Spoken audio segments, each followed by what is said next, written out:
കാസർഗോഡ് എണ്ണപ്പാറയിലെ 17-കാരി മരിക്കും മുൻപ് കൂട്ടബലാത്സംഗത്തിന് ഇരയായെന്ന് സംശയം. പ്രതിയുടെ ചവിട്ടേറ്റാണ് മരണമെന്ന നിഗമനത്തിലാണ് അന്വേഷണ സംഘം. കേസിൽ ആരോപണ വിധേയനായ വ്യവസായി കേരളം വിട്ടെന്ന് സൂചന. കേസ് അന്വേഷണത്തിൽ വീഴ്ച വരുത്തിയ ഉദ്യോഗസ്ഥർക്കെതിരെ സർക്കാർ നടപടിയെടുക്കണമെന്ന് കേരള പട്ടികജാതി സമാജം ആവശ്യപ്പെട്ടു.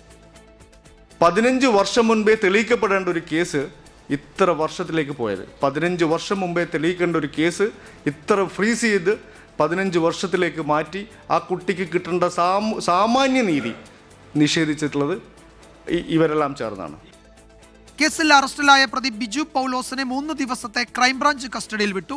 അരുൺ പാടയ്ക്കൽ വിശദാംശങ്ങളുമായി ചേരുന്നു കാസർഗോഡ്. അരുൺ, എന്തൊക്കെയാണ് പുതിയ വിവരങ്ങൾ? ഇതിന്റെ അന്വേഷണം ഇപ്പോൾ വിപുലമാക്കേണ്ട സാഹചര്യമാണ് ഉള്ളത്. അതിൻ്റെ ആ നിലയ്ക്ക് അന്വേഷണം നടക്കുന്നുണ്ടോ അരുൺ?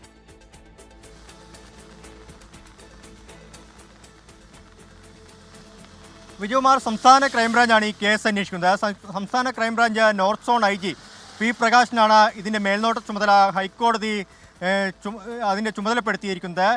കണ്ണൂർ SP ഈ പ്രജിത്ത് തോട്ടത്തിൽ ഈ കേസ് അന്വേഷിക്കുന്നുണ്ട്. ഒപ്പം കാസർഗോഡ് ക്രൈംബ്രാഞ്ച് DYSP മധുസൂദനൻ ഉൾപ്പെടെയുള്ള ഒരു സംഘമാണ്, വിപുലമായ സംഘമാണ് ഇപ്പോൾ ഈ കേസ് അന്വേഷിക്കുന്നത്. ഏറ്റവും പുതുതായ വിവരം എന്നത് ഈ പ്രതി ബിജു പൗലോസിനെ 3 ദിവസത്തെ ക്രൈംബ്രാഞ്ച് കസ്റ്റഡിയിൽ കോടതി വിട്ടിട്ടുണ്ട് എന്നുള്ളതാണ്.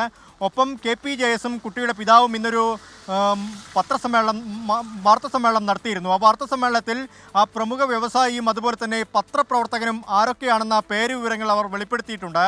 പാണത്തൂർ സ്വദേശിയും ബാർ ഉടമയും അതുപോലെ തന്നെ സ്വകാര്യ ബസ്സുകളുടെയൊക്കെ ഉടമയുമായ വിദ്യാധരൻ കാട്ടൂരാണ് ആ പ്രമുഖ വ്യവസായി എന്ന് KPJS കുടുംബവും ആരോപിക്കുന്നുണ്ട്. ഒപ്പം ലേറ്റസ്റ്റ് പത്രം, കാഞ്ഞങ്ങാട് നിന്ന് പുറത്തിറങ്ങുന്ന ഒരു സായാഹ്ന പത്രമുണ്ട്, ലേറ്റസ്റ്റ് പത്രം. അതിൻ്റെ ഉടമ അരവിന്ദൻ മാണിക്കോത്താണ് ഈ കുടുംബത്തിൻ്റെ അടുത്തെത്തി, അതായത് ഈ കുട്ടിയുടെ വീട്ടിലെത്തി 25 ലക്ഷം രൂപ വാഗ്ദാനം നൽകുകയും ഈ കേസിൽ നിന്ന് പിന്മാറാൻ ആവശ്യപ്പെടുകയും ചെയ്തെന്ന് ഇപ്പോൾ ഈ കുടുംബവും അതുപോലെ തന്നെ KPJS ആരോപിക്കുന്നുണ്ട്. ആ കാര്യങ്ങളൊക്കെ തന്നെ ഹൈക്കോടതിയിൽ അറിയിച്ചിട്ടുണ്ട്. ഇതുമായി ബന്ധപ്പെട്ട മുഖ്യമന്ത്രിക്കും പരാതി നൽകിയിട്ടുണ്ട്. ക്രൈംബ്രാഞ്ചിന് മുന്നിൽ കുടുംബം മൊഴി നൽകിയിട്ടുണ്ട്. എന്തായാലും ഈ കാര്യങ്ങളൊക്കെ തന്നെ ക്രൈംബ്രാഞ്ചിന്റെ അന്വേഷണ പരിധിയിലാണ്. ഈ പ്രമുഖ വ്യവസായി ഈ പ്രാദേശിക മാധ്യമ പ്രവർത്തകന്റെയും വ്യവസായിയുടെയും പേരുകൾ ആദ്യമാണോ ഈ കേസിൽ വരുന്നത്?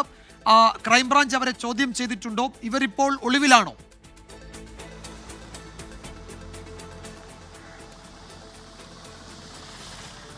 വിജയകുമാർ, നേരത്തെ തന്നെ കുടുംബം ഇതുമായി ബന്ധപ്പെട്ട പരാതി നൽകിയിരുന്നു എന്നാണ് ഇപ്പോൾ സൂചിപ്പിക്കുന്നത്. ഹൈക്കോടതി ഇക്കാര്യം അറിയിച്ചിട്ടുണ്ട്. ഇന്നലെയും ഹൈക്കോടതി കേസ് പരിഗണിച്ചിരുന്നു. ആ ഘട്ടത്തിലും ഈ വിദ്യാധരൻ കാട്ടൂരിനെ കുറിച്ചും അരവിന്ദൻ മാണിക്കോത്തിനെ കുറിച്ചും ഹൈക്കോടതിയിൽ അഭിഭാഷകർ മുഖേന കുടുംബം അറിയിച്ചിട്ടുണ്ട്. ഒപ്പം ക്രൈംബ്രാഞ്ചിനെയും ഈ കേസ് 2024 ഡിസംബർ മാസത്തിലാണ് സംസ്ഥാന ക്രൈംബ്രാഞ്ച് ഈ കേസ് ഏറ്റെടുക്കുന്നത്. ആ ഘട്ടത്തിലും ക്രൈംബ്രാഞ്ചിനെയും ഈ കാര്യങ്ങളൊക്കെ തന്നെ അറിയിച്ചിട്ടുണ്ട്. മുൻപ് ലോക്കൽ പോലീസിൻ്റെ അന്വേഷണ പരിധിയിലൊക്കെ തന്നെ ഇവർ ഉൾപ്പെട്ടതാണ്.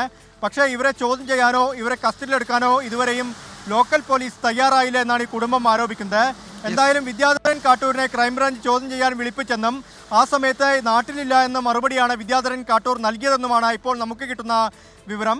ബാംഗ്ലൂരിലാണ് ഇദ്ദേഹം ഉള്ളതെന്ന് പറയപ്പെടുന്നുണ്ട്. കേരളം വിട്ടു എന്നൊരു സൂചന ലഭിക്കുന്നുണ്ട്. എന്തായാലും വിദ്യാധരൻ കാട്ടൂരിനെ കേന്ദ്രീകരിച്ചുള്ള ഒരു അന്വേഷണം മുന്നോട്ട് പോകുന്നു.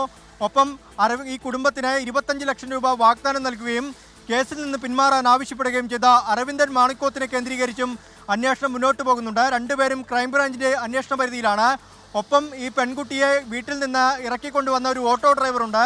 ആ ഓട്ടോ ഡ്രൈവറെ കുറിച്ചുള്ള അന്വേഷണം നടക്കുന്നുണ്ട്. ഈ ബിജു പൗലോസിൻ്റെ അമ്മ ഏലിയാമ്മയുടെ അറിവോട് കൂടിയാണ് കാഞ്ഞങ്ങാട്ടെയും അതുപോലെ തന്നെ മടിയനിലെയും വാടക ക്വാർട്ടേഴ്സുകളിൽ ഈ പെൺകുട്ടിയെ താമസിപ്പിച്ചത്. ബിജു പൗലോസ് ഒപ്പം താമസിച്ചെന്ന കാര്യങ്ങളൊക്കെ തന്നെ പുറത്തു വരുന്നുണ്ട്. ഏലിയാമ്മയെയും പ്രതിപ്പട്ടികയിൽ ഉൾപ്പെടുത്തണമെന്നൊരു ആവശ്യവും ഇപ്പോൾ ഉയർന്നു വരുന്നുണ്ട്. ഇന്നിപ്പോൾ ബിജു പൗലോസിനെ 3 ദിവസത്തെ ക്രൈംബ്രാഞ്ച് കസ്റ്റഡിയിൽ ലഭിച്ചിട്ടുണ്ട്. ഇനി കൂടുതൽ തെളിവെടുപ്പ് ഉൾപ്പെടെ കൂടുതൽ വിശദമായ ചോദ്യം ചെയ്യൽ, തെളിവെടുപ്പൊക്കെ ആവശ്യമുള്ള കേസായി മാറുകയാണ്. കൂടുതൽ പേരുകൾ അതിൽ വരുന്നുണ്ട്. എന്താണ് ക്രൈംബ്രാഞ്ചിന് അതിനോട് പ്രതികരിക്കാനുള്ളത് എന്നാണ് അറിയേണ്ടത്. ക്രൈംബ്രാഞ്ച് ഇക്കാര്യത്തിൽ എന്ത് നിലപാടെടുക്കും എന്നതുകൂടി അറിയേണ്ടതുണ്ട്. അന്വേഷണം കൂടുതൽ വിപുലീകരിക്കും എന്നതാണ് ഈ ഘട്ടത്തിൽ വരുന്ന വിവരം. അരുൺ പാടയ്ക്കലാണ് ഏറ്റവും പുതിയ വിവരങ്ങൾ നൽകിയത്.